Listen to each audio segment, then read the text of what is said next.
What will your child say about the life you gave them? Will they thank you for your sacrifices or question your pride that led them to struggle? Fear, pride, and anger are easy roads to take, but they don't lead to love, stability, or opportunity. The Bible says, "As a dog returns to its vomit, so fools repeat their folly." Are you repeating mistakes of the past, or are you ready to rise above fear and build a brighter future for your child? This is your moment to choose. My dear son, the mother of my grandson, and to others walking a similar path, this message comes from a place of love and truth. Your son came into this world as a result of choices made in moments where judgment was clouded by the pull of lust and the mind-numbing effects of alcohol. The allure of fleeting pleasure whispered promises of satisfaction, but left behind consequences far greater than you may have imagined. Now, I imagine fear weighs heavily on you. Fear of judgment, fear of responsibility, fear of stepping into a role that demands sacrifice. These fears may feel paralyzing, but they are not insurmountable. This is not a condemnation. It is a call to reflection. The choices of the past cannot be undone, but they can be the starting point for a new chapter. Will fear and pride define this moment, or will love and responsibility guide you forward? Don't let the stories in your head fool you. I've walked a path of leaning into my foolish yearnings. It was fun for a while, but it never lasts once the stardust fades and the reality of life sets in. I was full of piss and vinegar, careless and foolish. I thought I was smarter than my father, convinced I knew so much more than I did. How wrong I was. Looking back, I see how often pride blinded me to what I needed most. Like the prodigal son, I could have returned home to a place of warmth, food, and fellowship.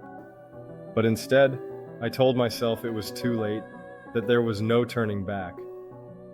That wasn't true. It never was. And it's not true for you either. You can choose differently. You don't have to carry unnecessary suffering. There is no honor in clinging to pride when the path forward is one of love, humility, and responsibility. The question is, will you rise above the stories you've told yourself? Will you break free from fear and embrace the life your child deserves? As parents, you stand at a critical crossroads. You can continue down a path shaped by fear, pride, anger, and fleeting comforts, playing out the role of victimhood. Or you can choose a path of love, responsibility, and growth, knowing that you are the director of your life. The choice you make today will determine the life your child leads tomorrow. To every son, are you willing to take up your role as a father, to lead, protect, and provide? To every unwed mother, will you rise to create stability and security for your child, even if it requires sacrifice? These are not easy questions, but they are the most important ones you'll ever answer. Too often, young parents reject the support and opportunities that could change their lives. They allow fear, pride, or mistrust to cloud their judgment, and in doing so, they rob their children of a better future. The Bible warns us in Matthew 7:6, "Do not give what is holy to dogs. Do not throw your pearls to pigs." This isn't a judgment. It's a call to recognize the value of what you've been given. If you squander opportunities for the sake of pride or fear, it's not just you who suffers, it's your child. Proverbs 26:11 reminds us, "As a dog returns to its vomit, so fools repeat their folly." Continuing harmful patterns or refusing to change course when offered something better isn't just unwise, it's destructive. You have the power to break free from these cycles and create a life of stability and growth for your child. But redemption is always within reach. Like the father in the story of the prodigal son, there is always a way back. The arms of support, whether from family, community, or faith, remain open. But with that comes responsibility, and there is no such thing as a free lunch. To the fathers, your role is vital. Your child needs your presence, your strength, and your commitment.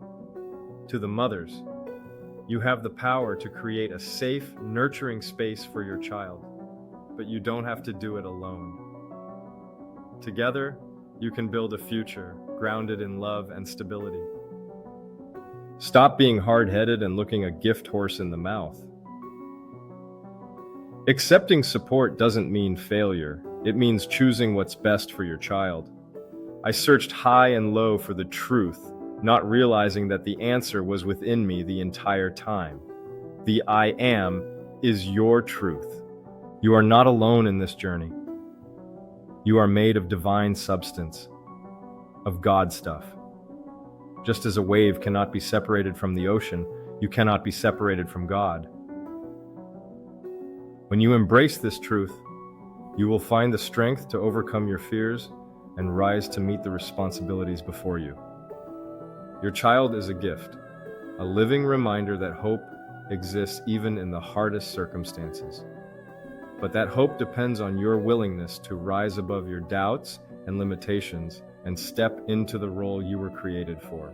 So, to my son, to my grandson's mother, and to young parents who hear this message, what legacy will you leave for your child? Will you break the cycle of fear and pride? Will you embrace the blessings and responsibilities before you? Your child deserves a life of love, security, and opportunity. That life begins with the choices you make today. The time to act is now. The journey won't be easy, but it will be worth it. Every step you take toward responsibility and love paves the way for a brighter future, not just for your child, but for generations to come. For more guidance and inspiration, check out Finding Harmony in Contradictions, a journey to personal growth, 2024, to unlock clarity amidst confusion and find your way forward.